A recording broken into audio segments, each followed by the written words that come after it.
Have you ever felt that something invisible was quietly shaping your destiny?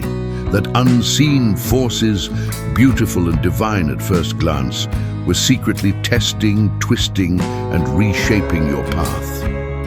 The truth, dear chosen one, is that not every light in the heavens was made to guide you. Some were made to blind you.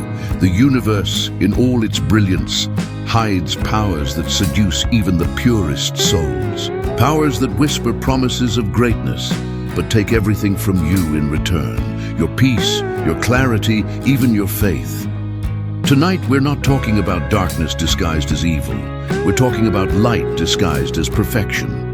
Because sometimes, what glows the brightest is what burns the deepest. You've felt it, haven't you? That strange attraction to certain energies that make your soul vibrate, yet leave you drained afterwards. Those moments when you think the universe is rewarding you, only to realize it as testing you harder than ever. That's how the celestial powers work. They lure you in with beauty and divine symbols, but if you're not spiritually alert, they consume you from within. Chosen ones, your greatest danger isn't the darkness around you. It's the light you haven't learned to understand. The first celestial power that can destroy a chosen one is the illusion of divine control. It's the feeling that you can command everything through your will, that the universe must obey your frequency. Sounds powerful, doesn't it? But that's the trap. When you start believing you are above the flow, you stop listening to it. The moment you try to control what should be surrendered, you break the sacred rhythm that keeps your path aligned. Many chosen ones lose themselves here, thinking they've mastered the energy, when in truth, they've been enslaved by their ego dressed as divine authority. It's a cosmic irony. The more they think they're in control, the more they fall out of alignment. The second celestial power is the false light of spiritual superiority. This is one of the most seductive traps of all. It makes you believe you're more awakened, more evolved, more in tune than others. You start to look at the world and think, they don't get it like I do. But that's exactly when the celestial ego starts to feed.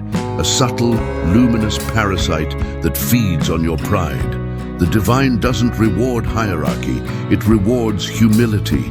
The moment a chosen one thinks they're above others, they stop serving their purpose and start serving themselves. Many lose their path here, consumed not by evil, but by their own reflection of light. The third celestial power is the addiction to signs and omens. Every number, every flicker, every feather becomes an obsession. You begin to interpret everything as a message, and suddenly the silence of the universe becomes unbearable. You lose peace in your search for meaning, but not every sign is divine. Some are tests, others are distractions, and a few are projections of your own restless mind. The chosen ones who fall into this pattern lose their connection to true intuition because they no longer listen, they only seek confirmation. The universe doesn't want slaves to synchronicities.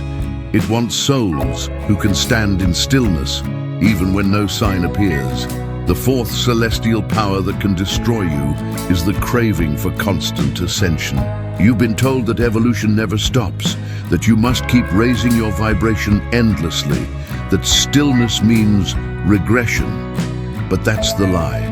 You're not meant to ascend forever. You're meant to become whole. Ascension is not climbing an infinite staircase of light.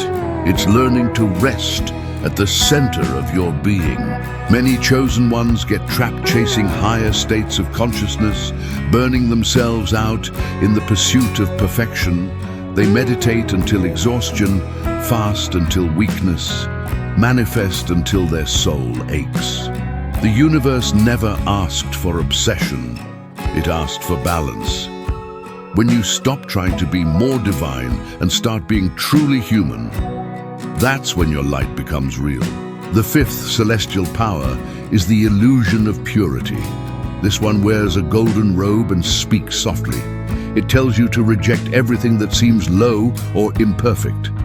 It convinces you that anger, sadness, and desire are signs of weakness, And so, you start cutting away parts of yourself until all that remains is a hollow light. But the divine doesn't live in denial. It lives in wholeness. Every emotion, every shadow, every imperfection is sacred. Chosen ones who reject their humanity in search of divine purity become brittle, fragile crystals that shatter at the first touch of reality. The angels themselves envy human emotion, because it's through pain that souls evolve. Don't fear your fire. It's what makes your light real. The sixth celestial power is the obsession with divine timing.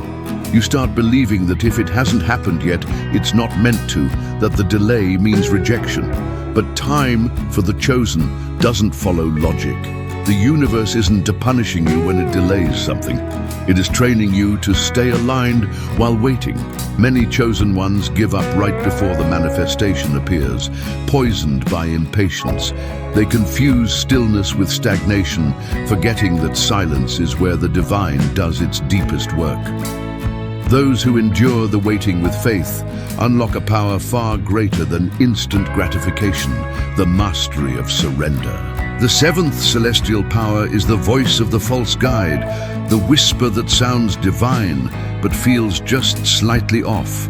It promises shortcuts, revelations, miracles, and for a moment it even delivers them. But every false light demands something in return: your discernment.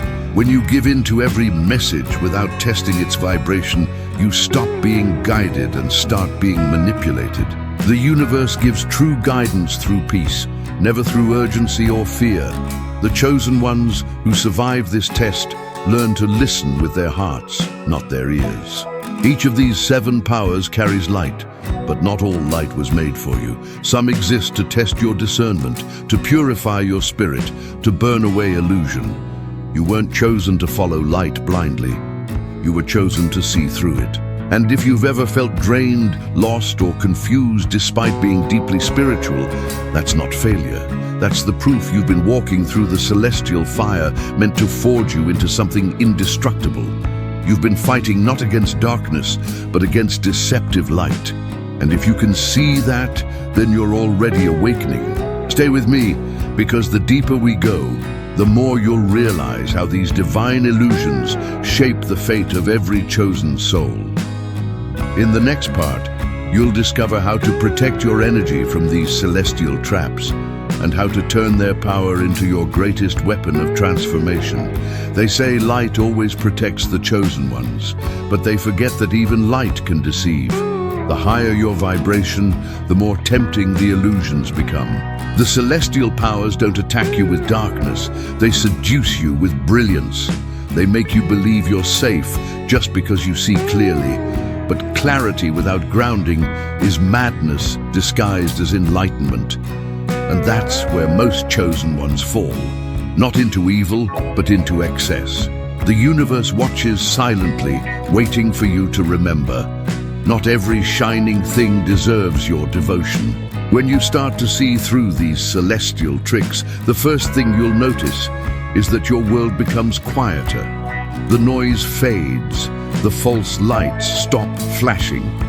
You begin to understand that your mission was never to chase illumination, but to embody it. This realization is powerful and dangerous because the moment you stop chasing, those false energies panic. They'll try to pull you back, whispering that you're losing your magic, that you're less connected, that you're falling behind. But listen closely. Peace is not the absence of power. It's the mastery of it. True light doesn't shout. It hums quietly inside you. The chosen ones who awaken to this truth become untouchable. They realize the universe never meant for them to be slaves of divinity.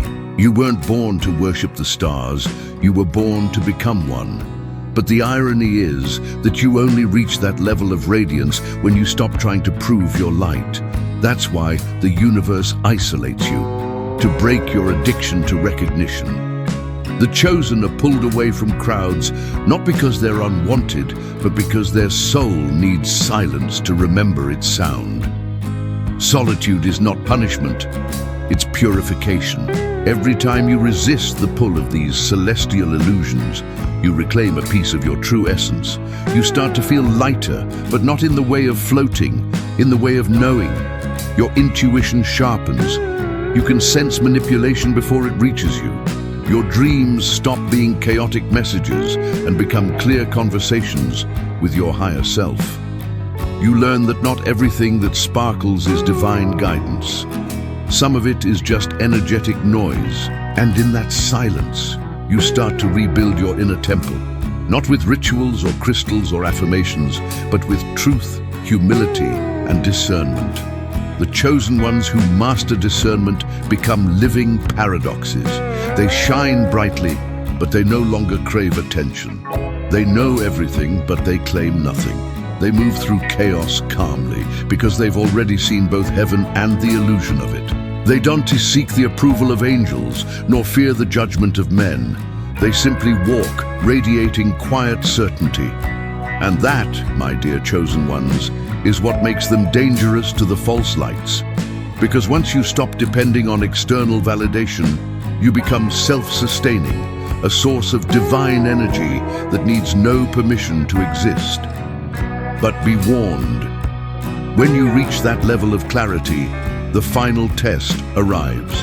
The universe will send you one last illusion, the illusion of completion. You'll start believing you're done, that there's nothing more to learn, that you've reached the peak of enlightenment. That's when stagnation hides behind peace. Don't fall for it. Even stars die if they stop expanding.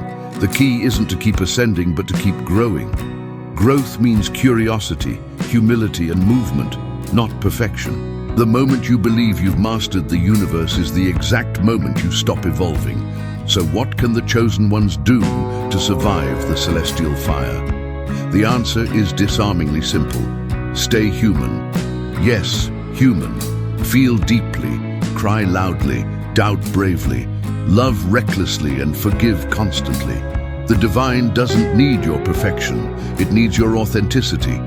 When you choose to stay human while carrying divine awareness, you bridge heaven and earth. You become what angels can't, an expression of eternity inside imperfection. That's the true power of a chosen one, to live divinity through humanity. And here's the greatest secret. Those celestial powers that once threatened to destroy you are not your enemies. They are mirrors. Each illusion you break teaches you discernment. Each trial of light refines your truth. They don't come to punish you. They come to prepare you. You're not meant to avoid them. You're meant to outgrow them. The chosen ones who understand this no longer fight against illusions. They transmute them into wisdom. What was once poison becomes medicine. What once blinded now reveals. So when you feel the universe stretching you beyond comfort, remember this: gold is purified by fire, and souls are purified by illusion. Every time you resist what's false, your frequency rises, not by chasing light, but by standing still in truth. The heavens test you not to break you, but to show you that you've already mastered the storms they send. You've survived not by chance, but by design. And if you've come this far, it means you've already faced the deceptive lights and lived to tell the tale. That makes you not just chosen, but awakened. Because awakening isn't about seeing more, it's about believing less. It's the art of unlearning every illusion that told you who you should be and finally becoming who you are. Now, chosen one, if this message found you at the right time, it's because your spirit is ready to rise above illusion. You're being called to shine, but this time without burning yourself. Type, "I see the light clearly now" in the comments, so the universe knows you've received the message. And if this video resonated with your soul, leave a like to help this message reach other chosen souls who are still walking through the fire. Remember, not every light is meant to guide you. Some come to test your eyes. Stay wise, stay humble, and above all, stay grounded. Because the brightest souls are not the ones who glow endlessly, but the ones who learn when to dim the light and simply be.